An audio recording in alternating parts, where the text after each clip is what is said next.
Hello everybody, Carlos Toro here of the Fightful Boxing Podcast. That's right, I'm not dead. This podcast is still alive. Welcome to the first Fightful Boxing Podcast in God knows how many weeks. Maybe 5, 6, 7 weeks or something like that.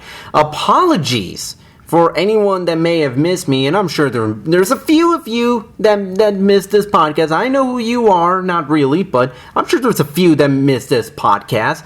It's been, for those of you who, before we really get into the nitty-gritty of things, there's a lot has changed in the last few weeks since the last time there was a Fightful Boxing Podcast.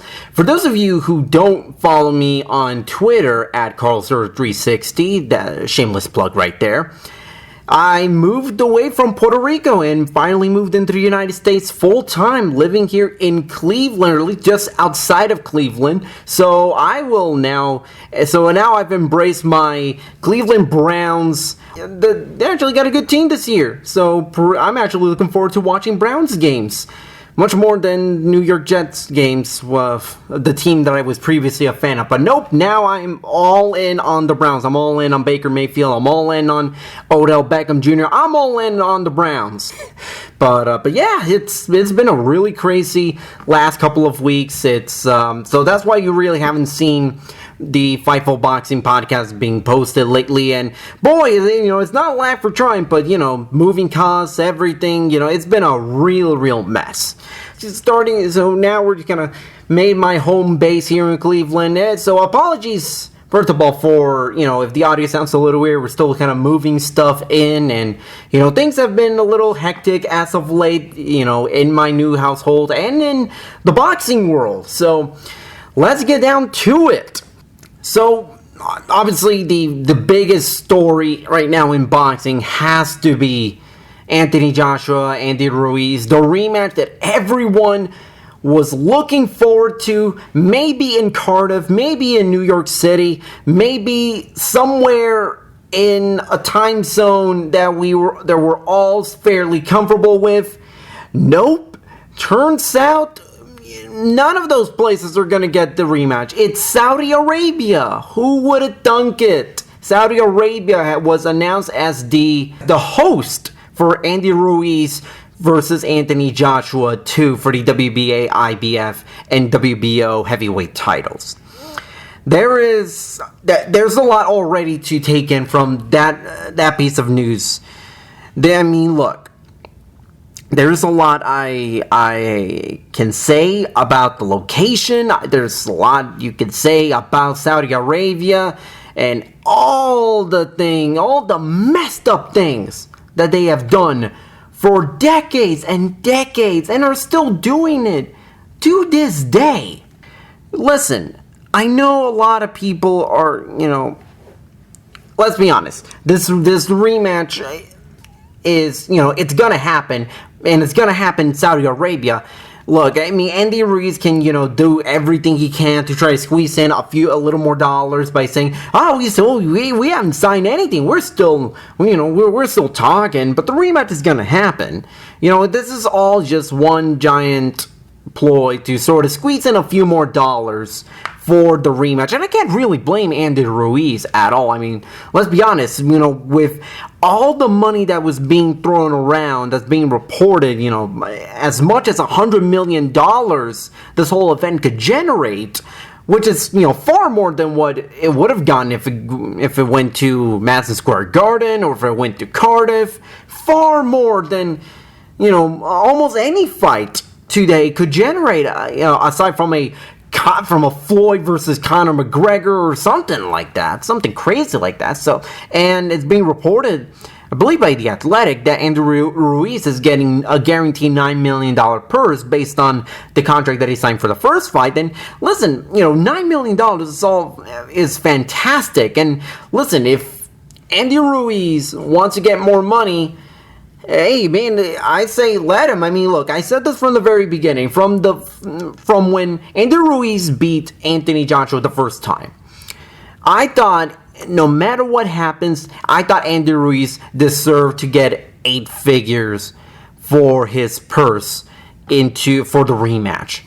There's no way that you can't possibly argue that he doesn't deserve that much. Now, granted, what you deserve and what you signed up for are two completely different things. And I'm not saying that there's, he has to get $10 million or more, or else there's no fight. But really, when you pull off one of the biggest upsets in history, and now, and the main promoter for this fight is taking the rematch all the way to Saudi Arabia for potentially as much as 9 figures, you can't help but feel like you may deserve a bigger piece of the pie if you're Andy Ruiz. I can't really blame him. $9 million is, I believe, is far more than, I believe than what he got for the first fight, which I believe is $4 million, which is still a lot. It's still a buttload of money. It's still more than 99% of boxers will make in a single fight throughout their career. In fact, actually not even 99%, probably close to like 99.8%. Like, you're talking like world champions don't even get that much money. Most of the world champions don't get $4 million for a fight, no matter what, no matter where, no matter against whom. They don't get that much. So I can't really blame him for getting that much money. Now, I'm going to throw in my 2 cents about the location itself. Now, if you're listening to this, obviously you're probably more than aware of Saudi Arabia trying to do a bunch of different things, sports related, in the last couple of years, staging all these major events. WWE, probably the most significant of these events, not counting the Andy Ruiz Anthony Joshua rematch. I mean, they've been doing shows over there for a few years now, but they didn't start doing these major WrestleMania level type of shows until last year when when WWE signed this like massive contract to host shows there for like the next 5 years or so. And it's been a crazy, and it's and the timing of it all, it's just really, really bad. Now, here's my whole thing with the Saudi Arabia and Eddie Hearn defending this fight. When the fight was announced and where it was going to be announced in Saudi Arabia, backlash was severe on Eddie Hearn and Matchroom Boxing for taking this fight. And probably what made it even worse was what he said about the fight taking place in Saudi Arabia and his defense of it. And he was saying, and he told The Guardian, "I knew that when we made the decision, not every response would be positive and that there would be criticism and controversy. I'm a boxing promoter, and sometimes the criticism and the curiosity will lead to an event of an extraordinary magnitude. If Saudi Arabia is going to invest in these fights with the population they have, with the potential to grow the sport of boxing, you could be seeing a big change in the dynamics of the sports, which truly excite me." And probably, and that's all fine and well, but quote that's really weird is, the way he was just saying about. By the way, this is the quote that really got my head scratching. "We wanted to go somewhere that believes in the sport of boxing, which had a vision. We already knew Saudi Arabia was real and knew they were investing in the sport of boxing. That was very important for us." So you're telling me that Saudi Arabia's vision for boxing, that's what drew you into the fight? Really? Yeah, the vision, what they believed in boxing, that's what drew you into Saudi Arabia? There's this thing about trying to justify your actions. And obviously in a way, it almost feels like Eddie Hearn's trying to convince himself that what he's doing is gonna be alright. The ends justify the means. But here's my main problem with this. Eddie Hearn says this: "We want to go somewhere that believed in the sport of boxing," and you chose Saudi Arabia. You can't say that and expect any of us to believe that baloney. Because the answer is no. You didn't go there because Saudi Arabia chose to has this grand vision of what the sport of boxing could be or how to stage a mega fight. Because last I checked, the biggest boxing fight Saudi Arabia has held, let's see, Callum Smith, George Groves, and Amir Khan versus Billy Dibb. Really? That's what you call a country that believes in the sport of boxing? And listen, there's so many things wrong with that statement, and the reason... And listen, there's nothing wrong with choosing Saudi Arabia because of the money. And let's be honest, that's the main reason why he chose Saudi Arabia. Because the amount of money the Saudis are giving Hearn and Matchroom Boxing and DAZN and all the parties involved is stupid amounts of high. The amount of money is ridiculous. So you can't really tell me, well, we have this vision. Well, we want to go to Saudi Arabia because they believe in the sport of boxing. So you're saying that they also believe in WWE. They believe that WWE is the way to go. Yeah, that's it? No. You can't say all of that stuff and expect any of us who give it more than 2 seconds of thought to believe you. That's why you chose. Listen, there's nothing wrong with choosing Saudi Arabia because of the money.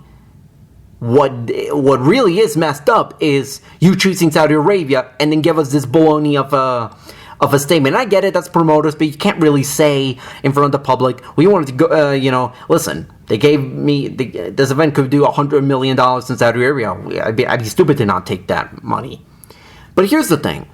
There's been this issue, and I don't even know if Eddie Hearn is really all that aware, is there is this problem in Saudi Arabia, and that's kind of that. And there's an article, I believe it was CNN that, on CNN was posted, but this was Felix Jenkins, the Amnesty International UK's head of campaigns. And he was saying it's likely to be yet another opportunity for the Saudi authorities to try and sports wash the severely tarnished image. And I think that's a great, that's a great quote for what the Saudis are trying to do. They don't really believe in boxing. This is not gonna, catapult the country into this maiden voyage into the sweet science or anything like that. No, they're not gonna do that. That's not why they're doing that. That's not what they're spending $100 million. You really think the Saudi prince is like, you know what? We want this country to be a boxing country. And we want to give the people what they want. They want to see the rematch. Our people want to see that. First of all, I don't even know if Saudi Arabia had any way of watching the first fight. Last I checked, Sky Sports is not in Saudi Arabia. Neither is DAZN. So you can't really say, this is, a country that was clamoring to host this rematch. They were not. And listen, and Saudi Arabia has this horrible history of homophobia, misogyny, human rights violations.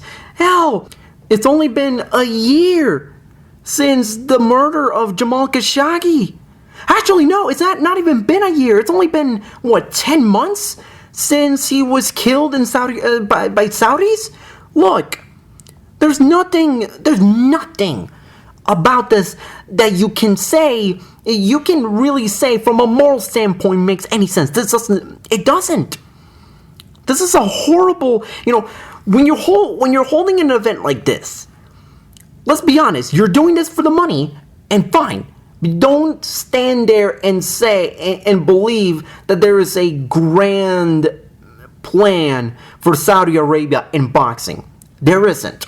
And the reason why I think I have these thoughts, it's look at the way WWE did that first Saudi Arabia show on the WWE network. Even if you're not a wrestling fan, but if you're generally curious about Saudi Arabia and the way they're using sports to sort of quote unquote sports wash their horrible past, just look at that deal. Look at how they did the Saudi show. It was disgusting. It was a 4-5 hour propaganda marathon. Well, you just gotta listen to the commentary. I mean, look how great Saudi Arabia is. Look at everything that they've done so well. Look at all these pretty buildings. Misogyny, what are you talking about? Look at our prince. Look how great he is. He's so progressive. Homophobia? No. There's nothing wrong. Nothing wrong with this place. Everything's so fine. Look, women can drive because apparently this is the 1930s.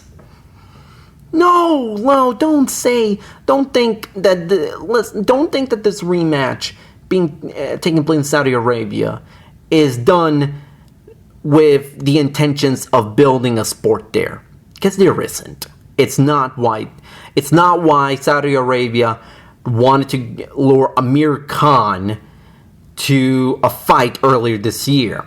It's not why they chose to get the World Boxing Super Series Super Middleweight Finals last year into Saudi Arabia. It's not why they were getting, major soccer matches, a Formula One race, all these different major events involving sports that Saudi Arabia is not really known for.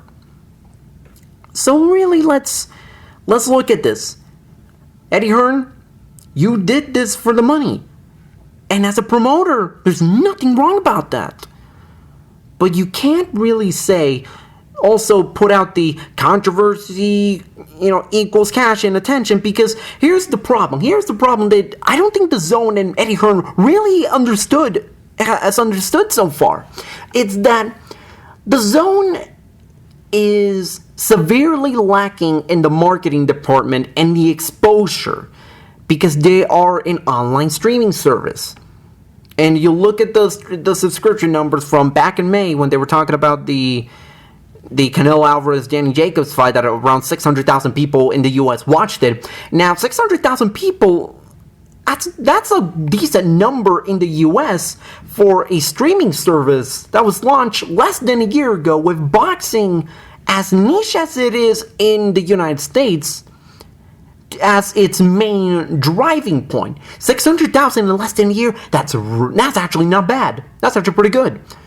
However, when you add in the context of the hundreds and hundreds of millions of dollars that DAZN is spending yearly, 600,000 subscribers is not going to cut it. It just isn't. And DAZN had the perfect opportunity to use the second half of 2019 and really rev up the subscription base. They had Canelo Triple G3. Wasn't able to do it. They had Anthony Joshua, Andy Ruiz. Perfect for prime time. Perfect for the end of the year, because Deontay Wilder and Tyson Fury are not going to fight until 2020 at the earliest. You had everything there. But now you're going to a place where, over here in the US, the fight time is going to be like early afternoon. You can't expect for an early afternoon start and get massive subscriptions, especially at the heart of college football season, when we are in December 7th is in the middle of conference championships. You can't really expect to say that you're going to get hundreds and hundreds of thousands of subscribers because you're putting in Saudi Arabia, and now you have the curiosity factor into everything going on. That's not how it works. That's not how it works. It's been proven time and time again. When you stage fights in the UK, viewership in the US is not as high versus holding fights prime time in the United States. It's been proven millions of times. I'm pretty sure it's like 100 out of 100. Aside from like a Joshua Klitschko, which did really, really good numbers. And even then, it wasn't like, broke network highs for that year, for 2017, for Showtime and HBO. But you can't, you're dealing with, a country that will not have barely any U.S. media presence. It won't. You're barely going to have any U.S. media presence. So you're already losing out on potential marketing, potential free marketing from the media alone, because they're not going to cover the fight in Saudi Arabia. They're not going to travel. They're not going to make the trip. If it was in New York, you would have everyone trying to get a piece of the coverage. But now you have in Saudi Arabia, that coverage is limited. It's limited. And now you're putting this fight, 3, 4, 5 p.m. in the U.S. versus 9, 10, 11 if it was held in New York, which I think that should have been where the rematch should have taken place. I believe it should have been at Madison Square Garden. There's no reason why you couldn't have held it there. You had everything. Literally, it was the rematch, and the setting and the timing was handed to them on a silver platter, and they poo-poo it because they gotta follow the money. They gotta get those $100 million from the Saudis. And again, hey, that's fine by me. If you want to do it for the money, go ahead, fine. Part of your job as a promoter is to make sure you get the biggest events that can generate the biggest revenue. You want to do that? That's fine. Just don't pretend that you're doing this for any other reason that isn't the money. Because when you look at the history of Saudi Arabia with sports, and the way they use sports to drive this big propaganda plan in terms of making Saudi Arabia look more progressive to the Western world than what it actually is, that's not gonna fly by a lot of people. A lot of people in sports already know what the deal is with Saudi Arabia. And Eddie Hearn, he just had to follow the money. Fine, you want to follow the money? That's fine by me. But don't go out and tell me that you're doing this for any other reason that isn't the money. So now, moving on to what I consider to be a very, very sad story going on with the World Boxing Super Series. So in case you haven't heard, once again, the World Boxing Super Series is having a lot of major issues regarding one of their top fighters wanting to get out of the tournament. Big surprise. So for those of you who don't know, this time, the latest guy that wanted to be out of the tournament is one Regis Prograis, with the WBA Junior Welterweight Champion, or the Super Lightweight Champion, as some people want to call it. So the problem with this was, between Regis Prograis and promoter Lou DiBella, the whole reason for this is based on what DiBella Entertainment posted. Said it was, they even filed a lawsuit against Commissar AG, the owner of the World Boxing Super Series. And basically, just to boil it down, the problem, it was, late payments, scheduling delays, what they call bad faith representations, missed deadlines, and broken promises. Which, if you've been following the World Boxing Super Series this season, this is not new. It's almost the exact same thing happened with Ivan Baranchyk. He wanted to be out of the tournament right before the semifinals happened, and it took a while, but they somehow managed to get Ivan Baranchyk back in, and Ivan Baranchyk would end up losing his IBF title to Josh Taylor, and now Taylor is facing Regis Prograis in the finals. But here's the issue. More than anything, I think people are not looking at this issue from a long-term perspective.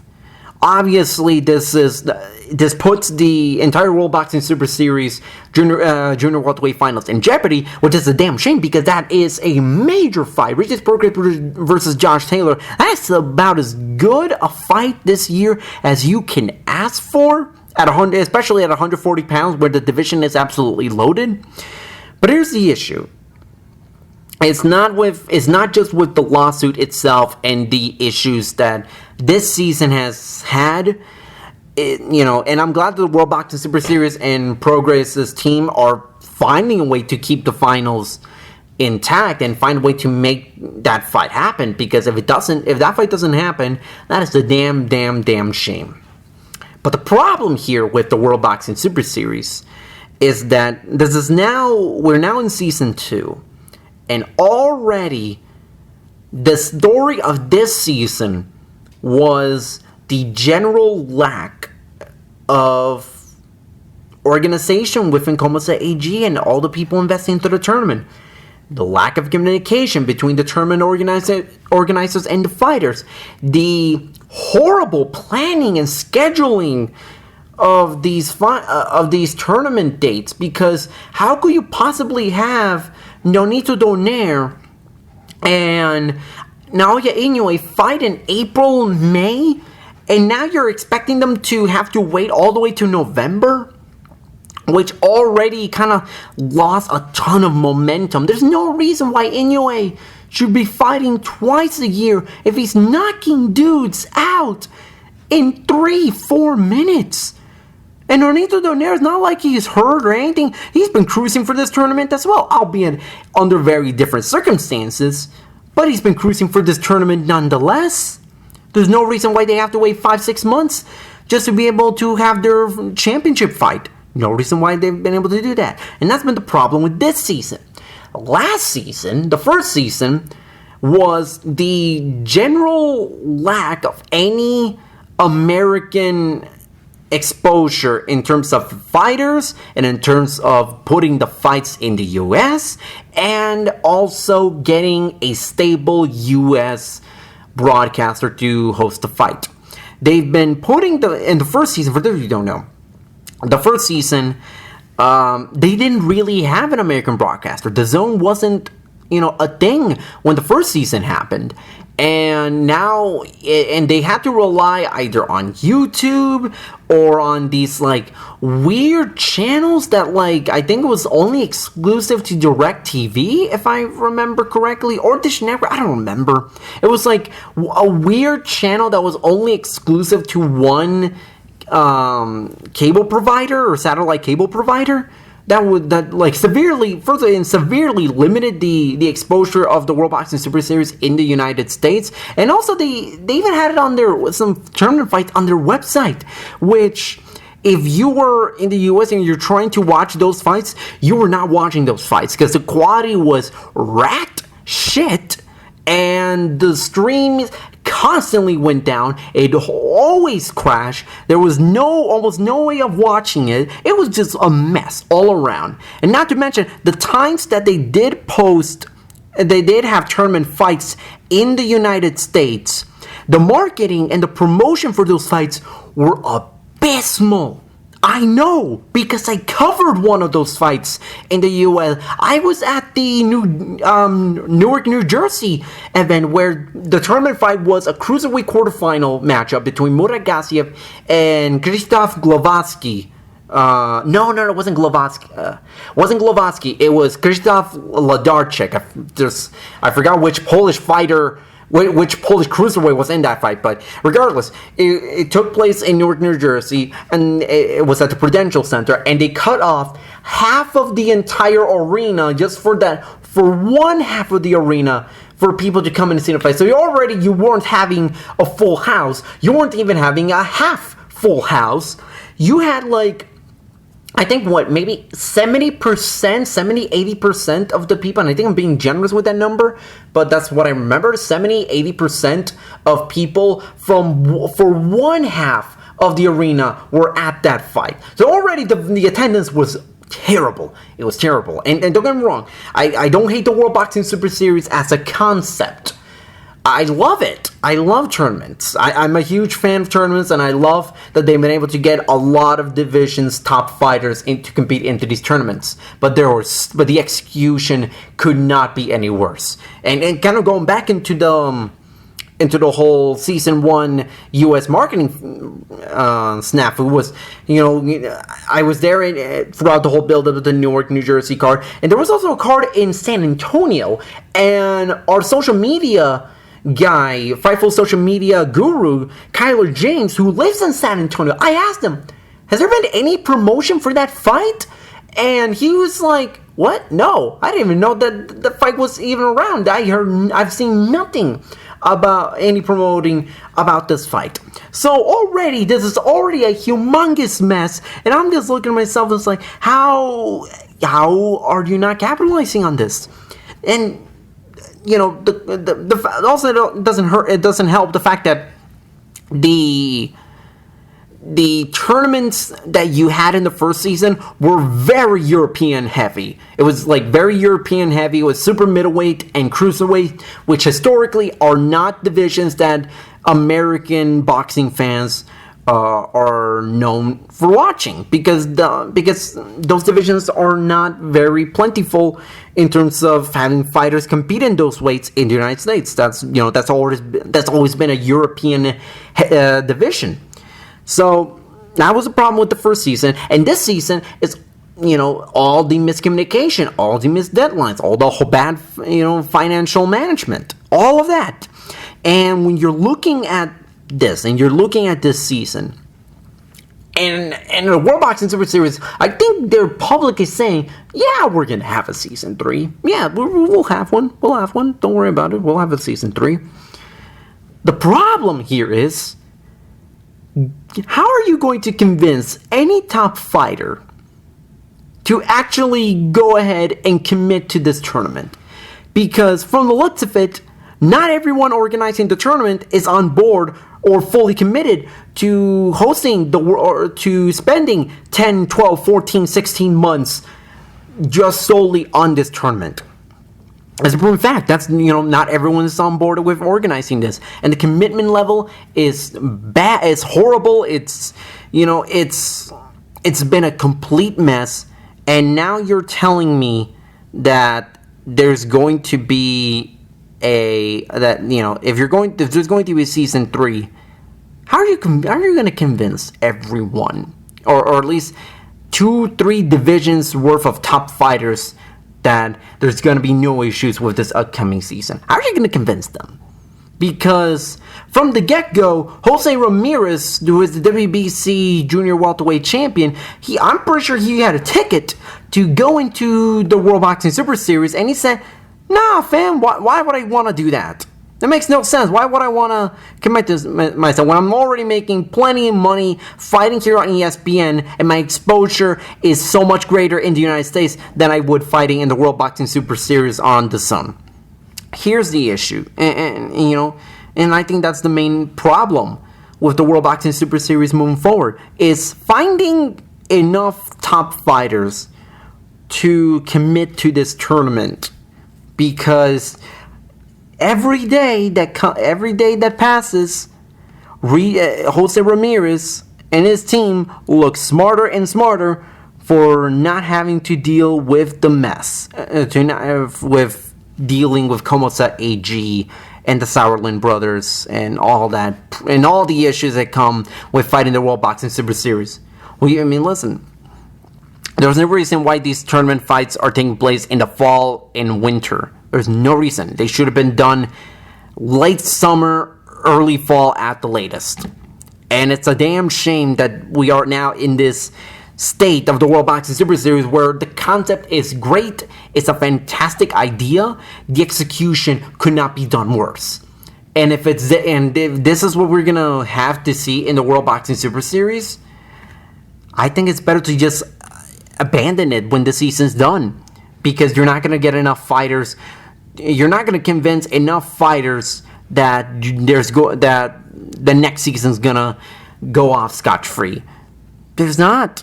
Because there's always so many factors outside of a fighter's control that could jeopardize the World Boxing Super Series. At the start of the year, or late last year, it was the financials that almost derailed the entire tournament altogether. Then came the Ivan Baranchyk deal, and now comes this Regis Prograis problem. You can't really tell me that the World Boxing Super Series has done significantly more good than bad this season. Because right now, Naoya Inoue and Nonito Donaire should have fought already.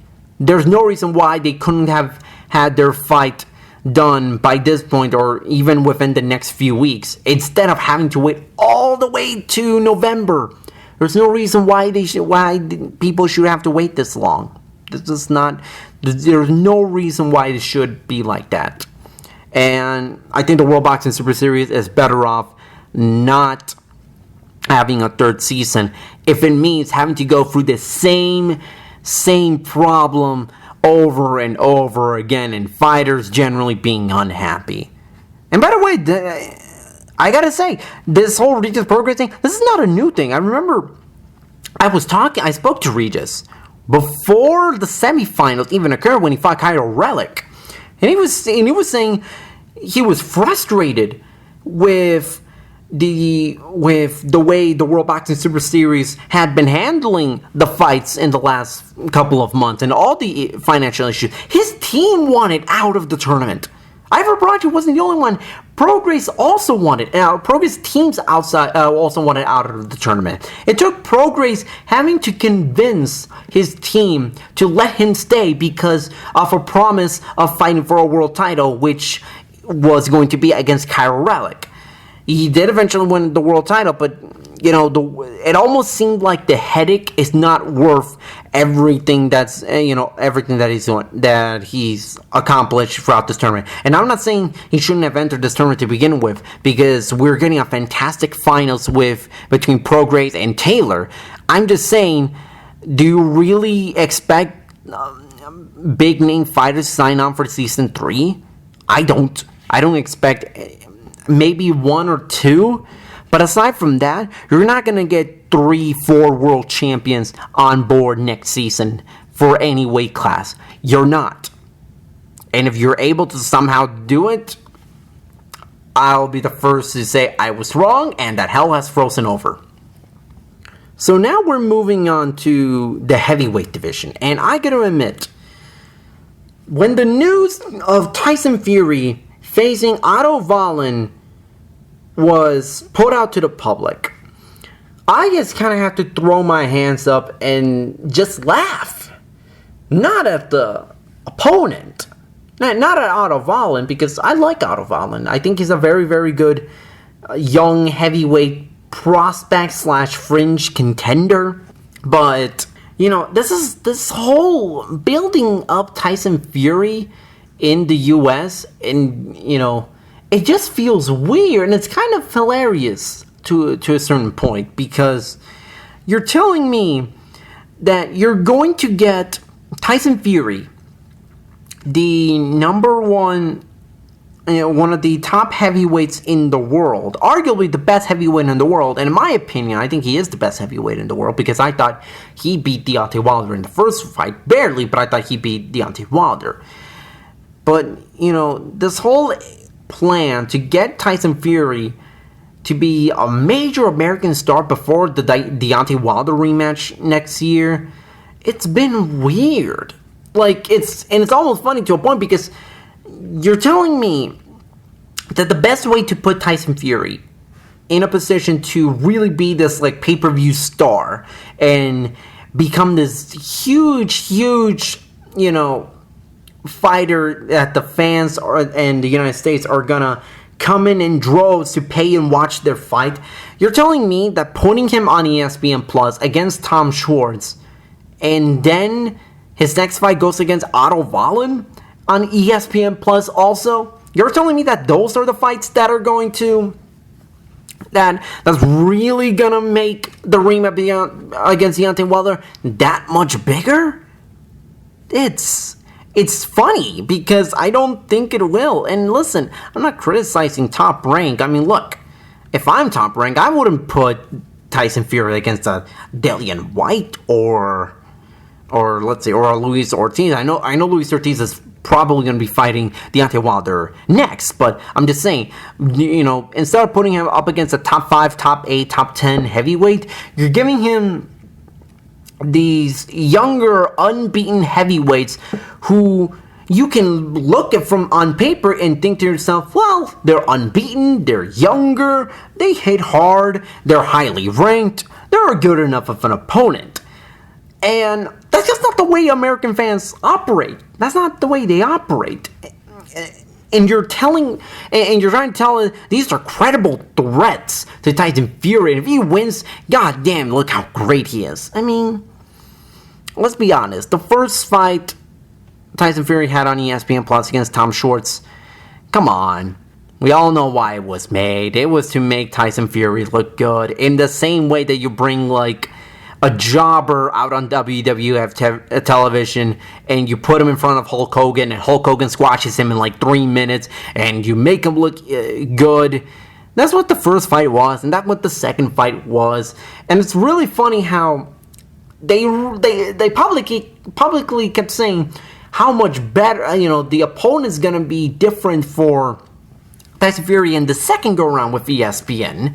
It's gonna, they're targeting a top ranked American heavyweight, and then you go Trevor Bryan, Charles Martin, Jarrell Miller, and then you go from beating an undefeated, highly ranked, younger European heavyweight to wanting to get Charles Martin, Trevor Bryan, and Jarrell Miller, then getting none of those fights, to fighting another young, undefeated, highly ranked European heavyweight, and Otto Wallin. And I'm just thinking, like, I don't know if I'm really gonna take this fight more serious than the Tom Schwartz fight. Because I don't. And I'm not disparaging Otto Wallin himself. I like Otto Wallin. I've said it on social media in the past. I'm pretty sure I may have said it once or twice on the podcast. I like Otto Wallin. I think he's a solid young heavyweight prospect. And I'm really glad he's getting this type of fight against Tyson Fury, because the last 6-7 months have been a complete disaster for Otto. And it's not his fault. It's not his fault, nor his promoter Dimitri Salita. It's not, because his American debut took place in April, and he fought this guy Nick Kisner, and there was an accidental clash of heads, and lo and behold, there were, after one round, Kisner said, "No, Mas, I can't. I got a big boo-boo on my head. I can't fight." And so the fight was declared no contest, even though everyone who saw that fight knew it was complete BS that Nick Kisner would actually go out and say that he's not good to fight anymore. It's hilarious and pretty BS that we had to deal with, that his American debut ended the way it did. Then he was supposed to fight BJ Flores a few weeks back, and on Showtime, mind you, and a lot of people were actually starting to get pretty excited. They wanted to get their first real taste of Otto Wallin. And then hours before the fight happened, hours before the broadcast on Showtime started, the Washington Commission, or whatever they're called over there in the state of Washington, they said, yeah, BJ Flores is medically clear. He's not fighting tonight. And it was just a complete disaster. And I was so mad because I wanted to see Otto Wallin actually fight. And he hasn't had a proper fight this year. And now he's going all the way to Tyson Fury? I don't know. I don't know if if I'm fully on board. Listen, Otto's gonna get paid real good for this fight, and I'm really happy for him. I just hope that Tyson Fury's doesn't take him out in 2 rounds like he did with Tom Schwartz, because I think this was going to be a little more competitive than Tom Schwartz fight. And by a little more competitive, I mean this fight's not going to be 5 minutes or less. At least I hope so. I think Fury's going to win.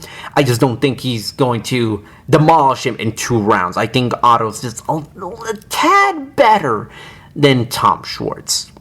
And before we wrap this podcast up, I do want to throw it to an interview I did with WBA Interim Super Bantamweight Champion Brandon Figueroa. He's defending his title against Javier Nicolas Chacon on August 24th on a PBC on FS1 card.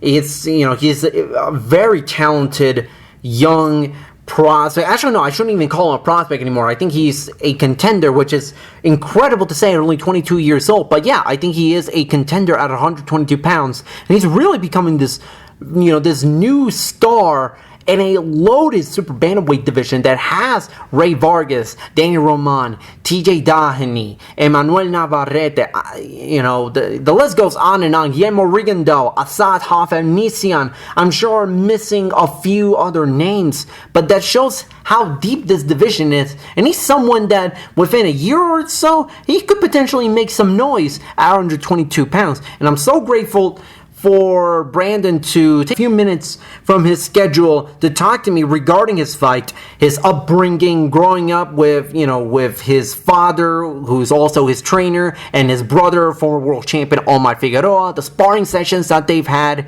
and just his goal for next year, potentially facing a guy like Danny Roman or any of these other top super bantamweights.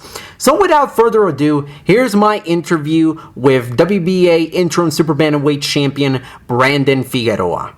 Back here on the Fightful Boxing Podcast, I'm joined on the line by the undefeated WBA Interim Super Bantamweight Champion Brandon Figueroa, just days before he defends his title against Javier Nicolas Chacon in the main event of a PBC on FS1 card.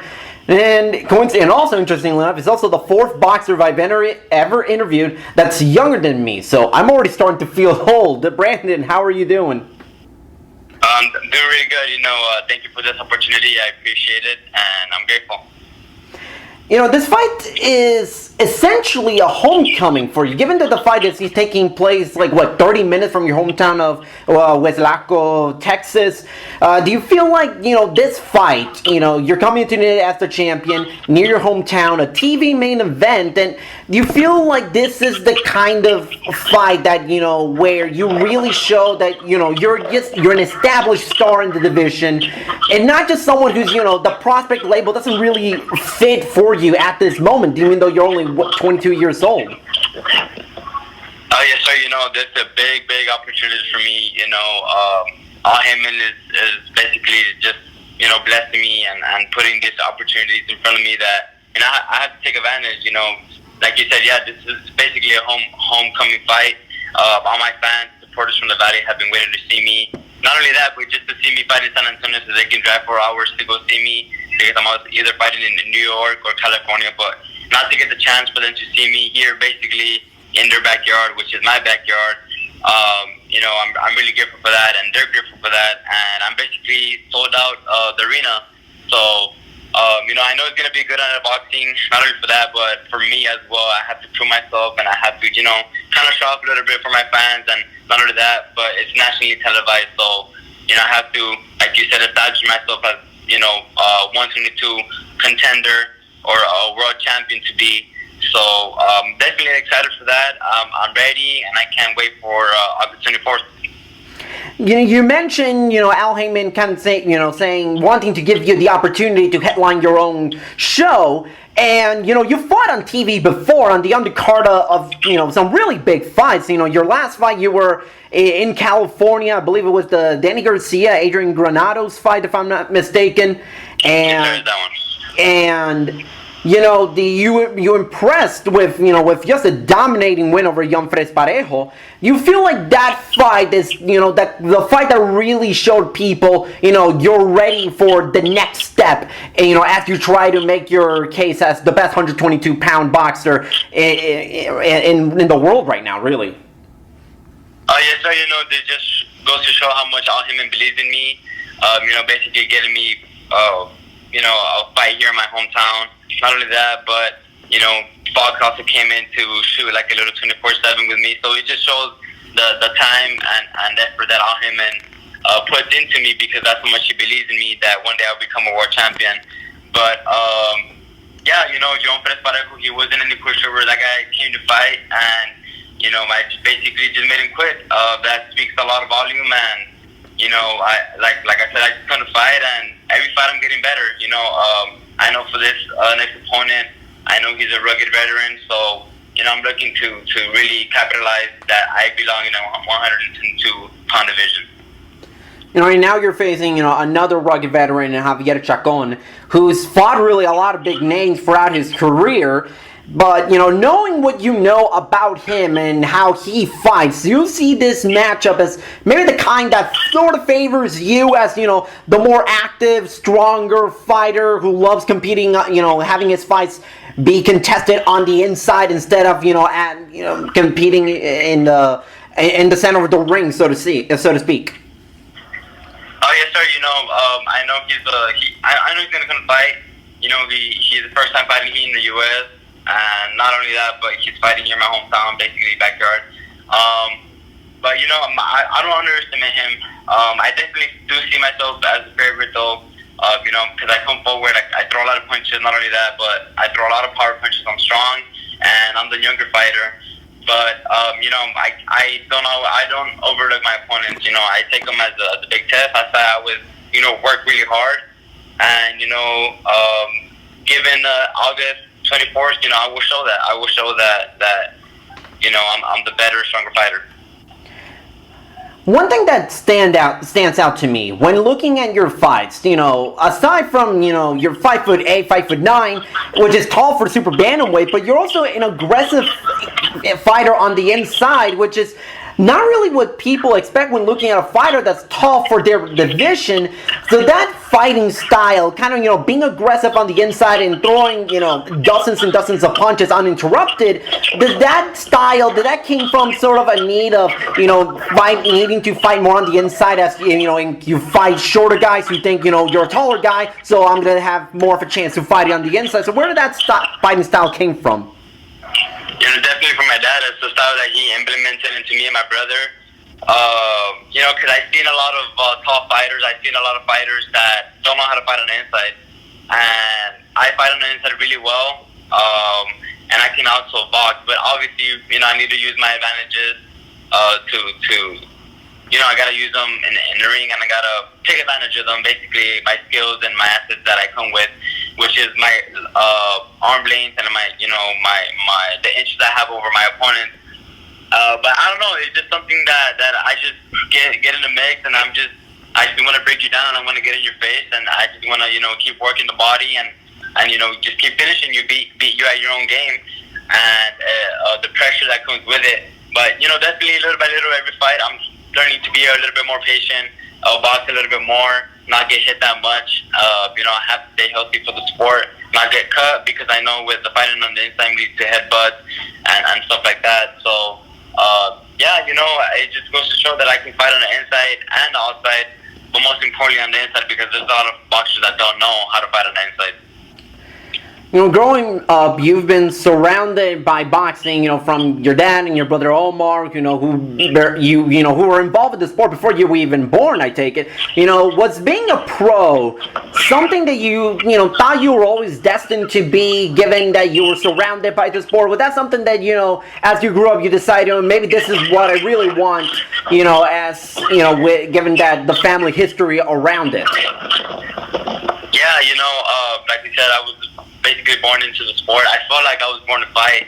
I tried every other sport, and I wasn't good at anything until boxing was my thing. Boxing was the only sport where I can compete with my older brother. Have that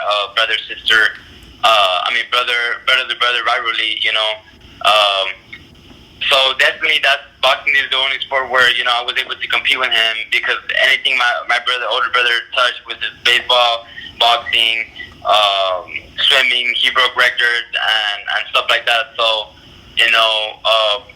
competing with him in boxing was something much bigger than that, because it's something that my dad taught us, and we obviously as kids we have to make our parents proud. So, yeah, I honestly do feel like I was born to fight. I was made for this, so I had to be about myself so much. This division at super bantamweight, I think it's loaded at the top, with yourself, Danny Roman, Emmanuel Navarrete, Guillermo Rigondeaux, Ray Vargas, the list goes on and on. How long do you think it will be before you get to fight those top names and really start to make your claim as the best 122-pounder in the world? You see, maybe after this next fight against Javier Chacon to be, where you're going to target those fights, or is that something that, that's sort of touch and go as this division sort of continues to shape itself? Yeah, this division keeps, becoming stronger and stronger, and I'm happy about that. I'm happy that, there's a lot of great world champions in my division that'll make me work harder, and hopefully one day I get to fight them and obviously win. But for right now, I taking every fight at a time. And hopefully by next year, I get to have a title fight. I'll be more than happy to take that. But as of right now, I got to take every fight at a time and just wait for all him and my team position. But because I know how boxing goes to the politics and stuff like that, that some fight might not happen because of this, for this reason, or they want to unify. So, it's a bunch of all that. But, when the opportunity comes to fight for a world title, I would definitely take it. Speaking of Danny Roman, who holds the full WBA title, while you hold the interim title, he's defending his WBA and IBF titles against Murodjan Akhmadaliev at MSG next month. How do you see that fight playing out, and do you personally have a favorite as to who comes out on top? No, I don't really pay attention to. I know who Daniel Roman is. I know how he fights and what he brings to the table, but I haven't really paid attention to that fight because I guess of my fight that's coming up, I haven't really put much notice on the stuff going on outside of my training camp. But I don't know. It's just if he puts out the win, he puts out the win. He has a good boxing style, but I feel like I have what it takes to beat him and just overwhelm him with my work and my pressure. You're on this incredible knockout / stoppage streak, stopping Oscar Escandon, Moises Flores, John-Franz Parejo. Do we see, knockout / stoppage number 7 in a row against Javier Nicolas Chacon? Yes, sir, you will. Nice. Do you have a round specifically, or do you feel like it's just gonna be how the fight plays out, but regardless, you feel like you're gonna come out on top inside the distance? Yes, sir. Yeah. What I would do is break down my opponents. Either I say by the 8th round or by the 6th round is when my opponents are a little bit more weaker due to the body punches. But you never know. He might come to fight and we might go all the 12 rounds, but definitely I'm going to come out with the win.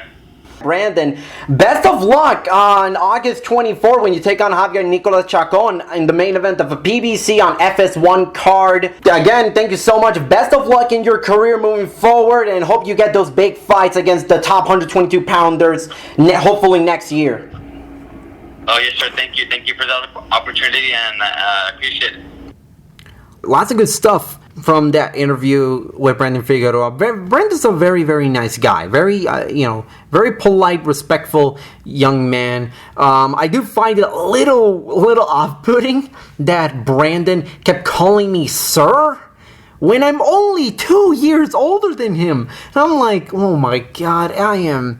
It's like, really? I'm really showing my age? Like, am I really becoming an old man at the ripe age of 24? God damn.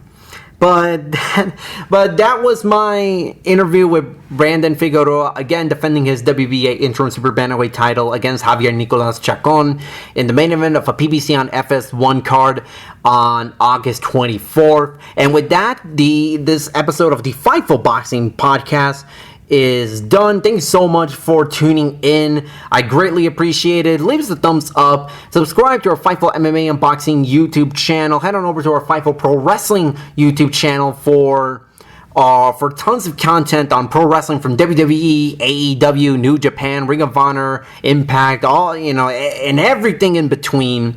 Leave us a review on iTunes. Really do appreciate it. Hopefully, get the visibility of this podcast and all the other great podcasts on the Fightful Network. get that get the shows out to the people. People want MMA and pro wrestling and boxing. We got it all. We got it all here on Fightful. So, from my new base of operations in Cleveland, Ohio, Carlos Toro, Fightful.com and FightfulMMA.com, signing out.